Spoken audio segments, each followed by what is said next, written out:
Avui ens visita un STB, Sant Feliuenc de tota la vida. Tot i que amb la de voltes que ha fet pel món i la d'anys que porta vivint a Sitges, no sé si ja té el cor una miqueta dividit. El nostre protagonista d'avui ha actuat a festivals com Cap Roig, Sonorama Ribera, Arena al Sound o el Cruïlla. Ha omplert sales de concerts d'arreu del país i ha posat banda sonora a Estrella d'Am o Baiana. Sí, la pel·lícula.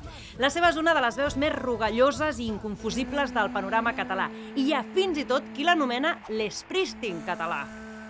Però tot aquest èxit va néixer literalment de la música de carrer. Amb poc més de 20 anys es planta a París, ciutat de l'amor, per estudiar un Erasmus, però aviat canvia les aules de la universitat pels carrers del Sacré-Cœur i comença a tocar al carrer.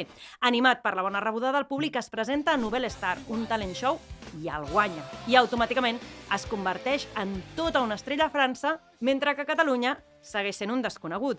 I com que té clar que el seu camí no va per les grans discogràfiques, torna al carrer i tot el que recapta, perquè ho peta, s'autofinancia el seu primer disc, Happy Days. D'allò ja fa més de 10 anys. I ara, 5 discos després, tenim l'honor que ens visiti a Can Boia Street Sessions.